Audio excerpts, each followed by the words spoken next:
Hi hello అందరికీ నమస్తే. నా ఛానల్ ఫస్ట్ టైం చూసినట్లయితే సబ్స్క్రైబ్ చేసుకోండి. నేను ఇది వాల్మీకి రామాయణం చదువుతున్నాను. ఎవరికైనా చదవడానికి ఓపిక లేకుండా, ఇంట్రెస్ట్ లేకుండా, అంటే చదవడానికి టైం ఉండదు కొంతమందికి పెద్దవాళ్ళకి సరిగ్గా కళ్ళు కనిపించవు కదా, మసకలు ఉంటాయి. అలాంటి వారి కోసం నేను ఈ ఛానల్ పెట్టాను. ఎందుకంటే వాల్మీకి రామాయణం నేను చదివినా అనుకోండి, మీరు వినొచ్చు కదా ఎక్కడైనా జర్నీ చేసినా కానీ. అందుకని ఇది చదువుతున్నాను. తప్పక వినండి. రాముని కథ వాల్మీకి రామాయణం చాలా మంచిగా ఉంటుంది. నిన్న డే 3లో నేను ఇంతవరకు కంప్లీట్ చేశాను. ఈరోజు డే 4 చదువుతున్నాను. ప్లీజ్ వినండి. నా ఛానల్ సబ్స్క్రైబ్ చేసుకొని ఇక్కడి నుంచి చదువుతున్నాను. సుమంత్రుడు చెప్పిన ఈ కథ అంతా విని దశరథ మహారాజు ఎంతగానో సంతోషించాడు. అటువైపు ఆలసించకుండా పరివార సమేతంగా అంగరాజ్యానికి వెళ్ళాడు. అక్కడ రోమపాద మహారాజు ఆయనను ఎంతో గౌరవాదాలతో స్వాగతించాడు. అంగరాజు ఋష్యశృంగునితో అతని అసలైన మామగారు దశరథుడేనని వివరించాడు. దాదాపు ఒక వారం రోజుల పాటు రోమపాదుని ఆతిథ్య సత్కారాలను పొందిన మీదట దశరథ మహారాజు తన మిత్రుడితో, మిత్రమా, నా మహత్తరమైన వంశాన్ని కొనసాగించడానికి పుత్ర సంతానం అంటూ లేక నేను చిరకాలంగా వ్యధ చెందుతున్నాను. కాబట్టి నా తరపున అశ్వమేధ యాగం చేయడానికై ఋష్యశృంగుణ్ణి అయోధ్యకి రానివ్వవలసిందిగా నేను వేడుకుంటున్నాను అన్నాడు. అందుకు రోమపాదుడు సంతోషంతో అంగీకరించడంతో దశరథ మహారాజు ఋష్యశృంగుణ్ణి, శాంతను వెంటబెట్టుకొని అయోధ్యకు తిరిగి వచ్చాడు. అనంతరం వసంత ఋతువు రాగానే దశరథ మహారాజు సవినయంగా ఋష్యశృంగుణ్ణి సమీపించి అశ్వమేధం జరపడానికి మార్గదర్శనాన్ని అభ్యర్థించాడు. అలా యాగసన్నాహాలు ప్రారంభమై సరయూ నదికి ఉత్తర తీరాన అందుకోసం ఒక స్థలాన్ని ఎంపిక చేయడం జరిగింది. ఆచారం ప్రకారం చక్రవర్తి సామంత రాజుల మీద తన ఆధిపత్యాన్ని సుస్థాపితం చేసుకునేందుకు రాజులందరినీ సవాలు చేస్తూ ఒక అశ్వాన్ని ప్రపంచంలోని 4 దిశలకు పంపిస్తాడు. అశ్వం వెంట చక్రవర్తికి చెందిన సైనికులు ఉంటారు. అది ఏదైనా రాజ్యంలో అడుగుపెట్టినప్పుడు స్థానికంగా ఉండే రాజు చక్రవర్తి ప్రతినిధులకు సామంతునిగా తన కప్పం చెల్లించడమో లేదా అశ్వాన్ని చేజిక్కించుకునేందుకు పోరాడమో చేయవలసి ఉంటుంది. పాలించే ఏ రాజు కానీ, యువరాజు కానీ చక్రవర్తికి విధేయత ప్రకటించడానికి లేదా సవాలుని స్వీకరించి అలా ఆ చక్రవర్తి యొక్క ఆధిపత్యాన్ని తిరస్కరించడానికి స్వేచ్ఛ కలిగి ఉంటారు. సవాలును స్వీకరించిన రాజు చక్రవర్తి యొక్క సేనతో యుద్ధం చేసి విజయం సాధించి తనదైన ఆధిపత్యాన్ని నెలకొల్పుకోవలసి ఉంటుంది. సవాలు చేసి ఓటమి పొందిన రాజు తన ప్రాణత్యాగం చేసి వేరొక రాజుకు లేదా పాలకునికి స్థానం ఏర్పరచవలసి ఉంటుంది. ఆ అశ్వం ప్రపంచమంతటా అలా సంచరించి తిరిగి వచ్చి సవాలు చేసే వాళ్ళంటూ ఇక ఎవరూ మిగలకుండా పోయినప్పుడే అశ్వమేధ యాగం ప్రారంభమవుతుంది. జనక మహారాజు భవిష్యత్తులో తన కుమారులకు కన్యాదానం చేసి మామ అవుతాడని గ్రహించిన దశరథ మహారాజు మొదటి ఆహ్వాన పత్రికను ఆయనకే పంపాడు. అలాగే సామంత రాజులందరినీ కూడా యాగానికి రమ్మని ఆహ్వానించడం జరిగింది. యజ్ఞాశ్వం 400 మంది క్షత్రియుల రక్షణతో భూమండలమంతా సంచరించి ఒక పూర్తి సంవత్సరం గడిచిన మీదట అయోధ్యకు తిరిగి వచ్చింది. అప్పుడు కానీ యాగం ప్రారంభం కాలేదు. ముందుగా చేయవలసిన యజ్ఞకర్మలన్నీ నిర్వచించిన మీదట దశరథ మహారాజు పట్టపురాణి కౌసల్య యూపస్తంభానికి కట్టవేయబడిన యజ్ఞాశ్వానికి ప్రదక్షిణం చేసి తర్వాత ఆమె వేదోక్త సూచనల ప్రకారం 3 ప్రవారాలతో అశ్వం యొక్క శిరస్సును ఛేదించింది. తదనంతరం ఋష్యశృంగుడు మృత్యాశ్వం యొక్క కొవ్వును యజ్ఞజ్వాలల్లో ఆహుతి చేశాడు. సకల పాపాల నుండి విముక్తి పొందడానికే ఆ యజ్ఞ ధూమాన్ని పీల్చవలసిందిగా దశరథ మహారాజుకు సూచించబడింది. తర్వాత ఋత్విజుల అశ్వం యొక్క అవయవాలను యజ్ఞజ్వాలల్లో ఆహుతి చేసి 3 రోజుల యజ్ఞాన్ని సంపూర్ణం చేశారు. ఆ పైన భూమండలంలోని 4 దిక్కులలోనూ భూభాగాన్ని దశరథ మహారాజు 4 ప్రధాన ఋత్విజులకు దానంగా సమర్పించాడు. అయితే వారు, ఓ రాజా,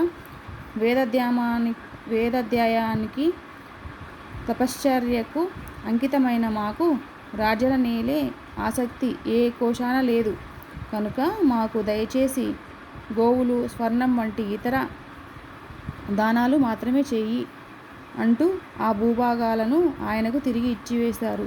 ఆ పైన ఋష్యశృంగుడు దశరథ మహారాజును సమీపించి, ప్రియమైన రాజవరేణ్య, నీకు 4 పుత్రరత్నాలు కలగటం ఖాయం. అయితే అందుకోసం పుత్రకామేష్టి అనే ప్రత్యేకమైన యాగం నీ చేత చేయించాలనుకుంటున్నాను అన్నాడు. దశరథ మహారాజు అందుకు వెంటనే సమ్మతించడం, కొద్ది రోజుల్లోనే యజ్ఞం ప్రారంభించడం జరిగింది. ఈలోగా ఊర్ధ్వలోకాలలోని దేవతాముఖ్యులంతా బ్రహ్మదేవుని దగ్గరకు వెళ్ళి, ఓ పితామహ, నీవిచ్చిన వరాలలో రావణుడు మహాబలోపేతుడై తన ఇష్టం వచ్చిన విధంగా ప్రతి ఒక్కరిని వేధిస్తున్నాడు. ఈ దుష్ట రాక్షసుని మేము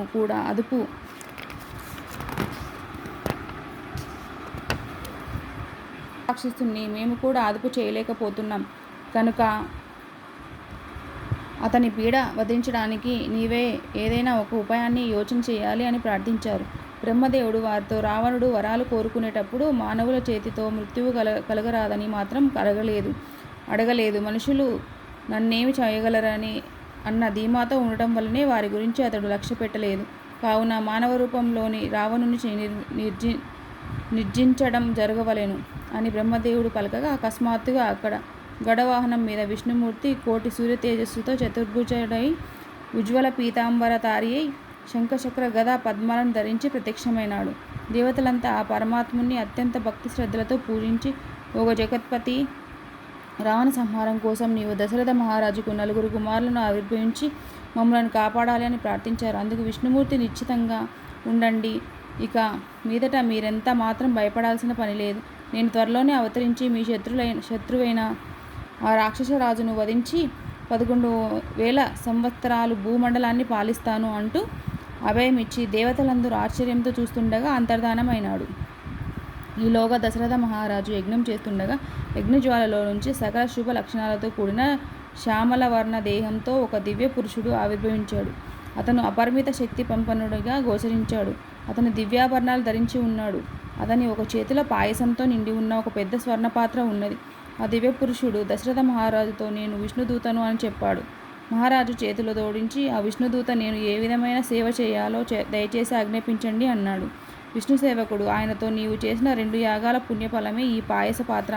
దీనిని విభజించి నీ 3 భార్యలకు పెట్టు.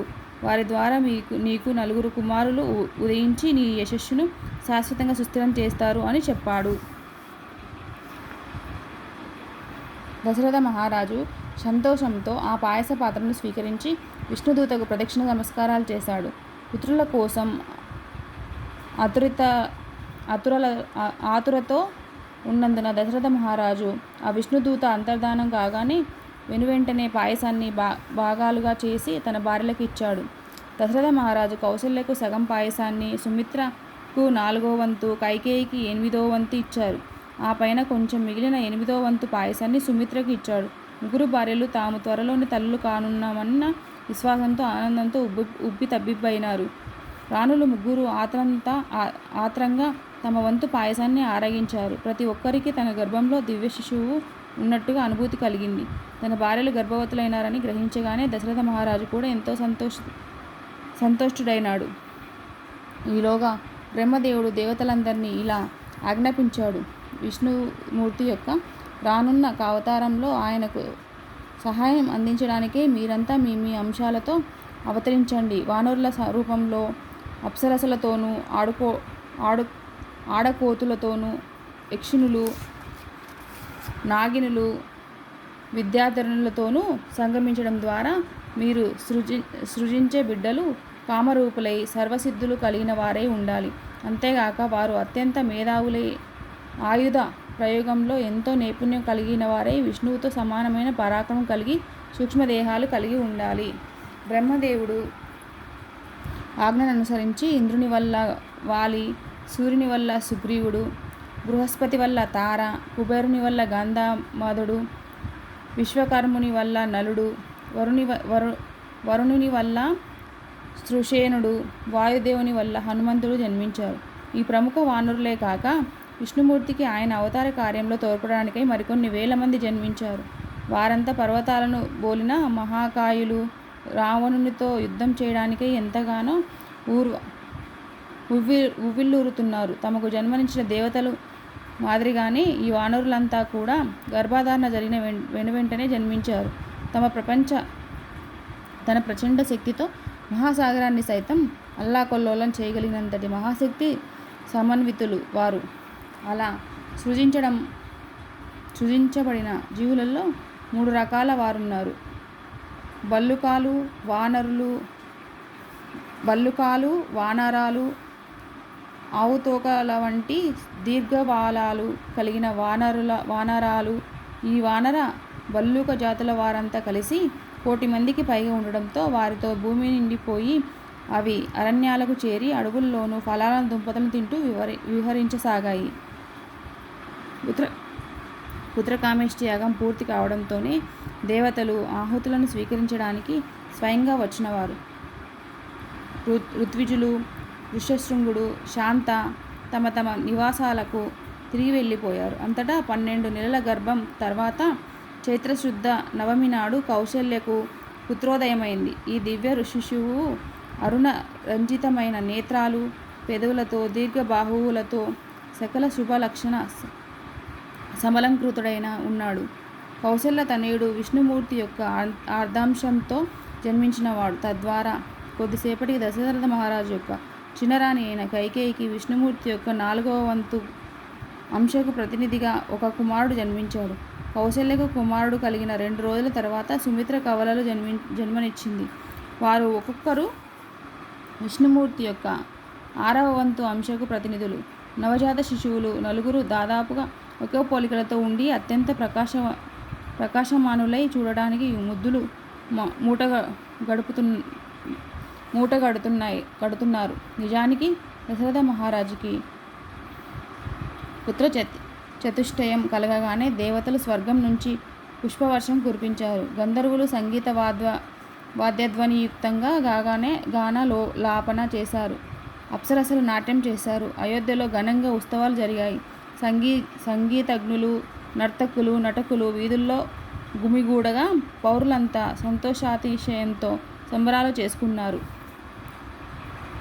కౌశల్యకు పుత్రుడు జన్మించిన 13 రోజుల తర్వాత దశరథ మహారాజు యొక్క కులగురువైన వశిష్ఠముని నామకరణోత్సవం జరిపించాడు. భాగ్యశాలి అయిన ఆ ఋషి కౌశల్య కుమారుడికి రాముడని, కైకేయి పుత్రుడికి భరతుడని పేరు పెట్టారు. సుమిత్ర యొక్క కవలలకు లక్ష్మణ, శత్రుఘ్నులని పేరు పెట్టారు. అటుపైన వశిష్ఠుడే దశరథ మహారాజు యొక్క కుమారులకు వివిధ సంస్కార విధులు జరిపి చివరగా ఉపనయనాలు జరిపించాడు. వశిష్ఠుని మార్గదర్శనంతో సోదరులు 4 వేదాంగ కోవిదులను గాను, గొప్ప శాస్త్రాస్త్ర ప్రయోగ ప్రవీణులుగాను, సకల దైవీగుణ సంపన్నులుగాను రూపొందారు. రాముడు మాత్రం పుట్టినప్పటి నుంచి అన్ని విధాలుగాను తమ సోదరుల కన్నా మేటిగా ఉండేవాడు కనుక సహజంగానే అతను దశరథ మహారాజుకు గారాబు పట్టి అయినాడు. లక్ష్మణుడేమో బాల్యం నుంచి రాముని పట్ల విశేషమైన అనుబంధం కలిగి ఉండేవాడు. శ్రీల ప్రభుపాదుల వారు ఇలా వివరిస్తాడు. దేవతలు తనను ప్రార్థించగా పరమ సత్య స్వరూపుడైన దేవాది దేవుడు స్వయంగా తన విస్తృతితోనూ విస్తృత యొక్క విస్తృతులతోనూ అవతరించాడు. రామ, లక్ష్మణ, భరత, శత్రుఘ్నులనేవి వారి దివ్యనామాలు. అలా ఈ విఖ్యాత అవతారాలు 4 రూపాలలో దశరథ మహారాజు యొక్క పుత్రులుగా ప్రత్యక్షమైనాయి. శ్రీరామచంద్రుడు, అతని సోదరులైన లక్ష్మణ, భరత, శత్రుఘ్నులు అందరూ విష్ణుతత్వాలే. దేవాది దేవుడు అనేకానేక రూపాలుగా విస్తరిస్తాడు. అవన్నీ ఒకటే అయినప్పటికీ విష్ణుతత్వానికి ఎన్నెన్నో రూపాలు, అవతారాలు ఉంటాయి. భగవంతుడు రాముడు, లక్ష్మణుడు, భరతుడు, శత్రుఘ్నుడు వంటి అనేక రూపాలను నెలకొని ఉన్నాడు. ఈ రూపాలు ఆయన సృష్టిలోని ఏ భాగంలోనైనా ఉండవచ్చు. వ్యక్తిగత భగవాన్మూర్తులుగా ఈ రూపాలన్నీ శాశ్వతంగా చిరకాలం నిలిచి ఉంటాయి. ఇవి సమాన శక్తి గల అనేక ప్రవృత్తులను పోలి ఉంటాయి. శ్రీరామచంద్రుడు, లక్ష్మణుడు, భరతుడు, శత్రుఘ్నుడు విష్ణుతత్వాలే అయినందున వారు సమాన శక్తివంతులు. దేవతల ప్రార్థన అనుసరించి దశరథ మహారాజు నందనులుగా ఆవిర్భవించారు. రాముడు కూడా లక్ష్మణుడు తోడు లేకుంటే ఏదైనా తినడానికి కానీ ఆఖరకు నిద్రించడానికి కానీ సమ్మతించేవాడు కాదు. రాముడు ఎప్పుడు వేటకు వెళ్ళినా లక్ష్మణుడు తప్పనిసరిగా అతని వెంట వెళుతుండేవాడు. భర్త శత్రుఘ్నులు అలాగే ఒకరి పట్ల ఒకరు విశేష ప్రేమాభిమానాలు చూపుతూ అన్యోన్యంగా మసులుతుండేవారు. రాముని తర్వాత లక్ష్మణుడు, భరతుడు, శత్రుఘ్నుడు తమ విద్యాభ్యాసం పూర్తి చేసుకున్నారు. వారి వివాహాల గురించి దశరథ మహారాజు కులగురువైన వశిష్ఠుణ్ణి సంప్రదించసాగారు. ఒకసారి అలా చర్చిస్తున్న సమయంలో మహనీయుడు, ప్రభావశాలి అయిన బ్రహ్మర్షి విశ్వామిత్రుడు అయోధ్యకి వచ్చాడు. ఆయన రాజభవనంలో అడుగుపెట్టగానే దశరథ మహారాజు, వశిష్ఠుడు తక్షణమే తమ ఆసనాల నుంచి లేచి ఆయనకు స్వాగతం పలికారు. విశ్వామిత్రుణ్ణి యథోచితంగా పూజించిన మీదట దశరథుడు ఆయనను రాజసభలోకి తోడొచ్చి ఒక ఆసనంపై కూర్చోబెట్టాడు. ఓ ఋషివరేణ్య, జనన మరణాల చక్రాన్ని అధిగమించడానికి మీరు చేస్తున్న ప్రయత్నాలన్నీ ఫలించుగాక. చేతికి అమృత భాండం చిక్కినప్పుడు కానీ, సుదీర్ఘ క్షామం తర్వాత కుండపోతగా వర్షం కురిసినట్లుగాను, సంతాన రహితుడికి పుత్రోదయం జరిగినట్లుగాను, శాశ్వతంగా పోగొట్టుకున్నట్లు భావించిన నిధి ఆకస్మికంగా లభించినట్లుగాను, ఉత్సవ సమయంలో ఆనందాతిశయం పెళ్ళుబిగినట్లుగాను మీ రాక నన్ను సంతోష స్వాంతుణ్ణి చేసింది అంటూ దశరథ మహారాజు విశ్వామిత్రుడికి అభివాదాలు తెలిపాడు. విశ్వామిత్రుడు దశరథ మహారాజుని కుశల ప్రశ్నలు వేయగా మహారాజు వినయంగా, ఓ మహర్షి, తమ రాకయే నాకొక మహద్భాగ్యము. మీ ఆగమనంతో నాకు గొప్ప గౌరవాన్ని కలిగించారు. మీ అభిలాష ఏమిటో చెబితే మీరు వచ్చిన పనిని నెరవేర్చగలుగుతాను అన్నాడు. దశరథ మహారాజు యొక్క స్వాగత వచనాలకు సంతోషించిన విశ్వామిత్రుడు, నేను ఒక గొప్ప యజ్ఞాన్ని నిర్వహించడంలో నిమగ్నుడై ఉన్నాను. అది దాదాపుగా పూర్తి కావస్తుండగా మరీచుడు, సుబాహుడు అనే ఇద్దరు రాక్షసులు యజ్ఞకుండంలో మాంసాలు కుమ్మరించి యజ్ఞ నిర్వహణకు అంతరాయం కలిగించారు. ఈ దుష్ట రాక్షసులు నా దీక్షను భగ్నం చేయాలని పట్టుదలతో ఉన్నారు. అలా వారు పదే పదే నా యజ్ఞకుండలాలని కలుషితం చేస్తూ వచ్చారు. పరమ పూజ్యశ్రీ శ్రీమద్ ఏసి భక్తివేదాంత స్వామి ప్రభుపాదుల వారు, ఇస్కాన్ ఫౌండర్ ఆచార్య. ఇన్ని ఫొటోస్ అన్నమాట.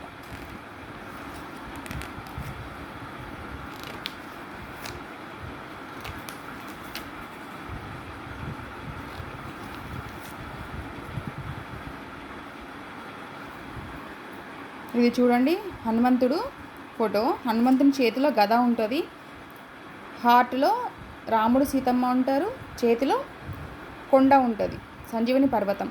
దీనికి ఎందుకు ఇలా ఉంటారని మనం నిదర్శనంగా తీసుకోవచ్చు అంటే, చేతిలో శక్తి, గుండెలో భక్తి, చేతికి రాముని సేవ కోసం ఉండాలన్నమాట. ఈ మూడు మనకు ఉండాలి. శక్తి ఉండాలి, భక్తి ఉండాలి, రాముని సేవ చేయడానికి ఉండాలి. ఈ మూడు ఉంటే చాలు మనకి అని హనుమంతుడు చూపిస్తున్నాడు అన్నమాట.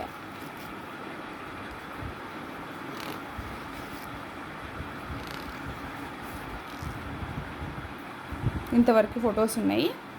తర్వాత, ఓ రాజా, యజ్ఞాన్ని నేను విజయవంతంగా పూర్తి చేసేందుకు గాను ఈ భయంకర రాక్షసులను సంహరించేందుకు నిమిత్తం నీ కుమారుడైన రాముని నా ఆశ్రమానికి తీసుకువెళ్ళడానికి ఇక్కడకు వచ్చాను. నా అభ్యర్థనను నెరవేర్చడంలో తండ్రి ప్రేమ కారణంగా దయచేసి తటపటాయించకు.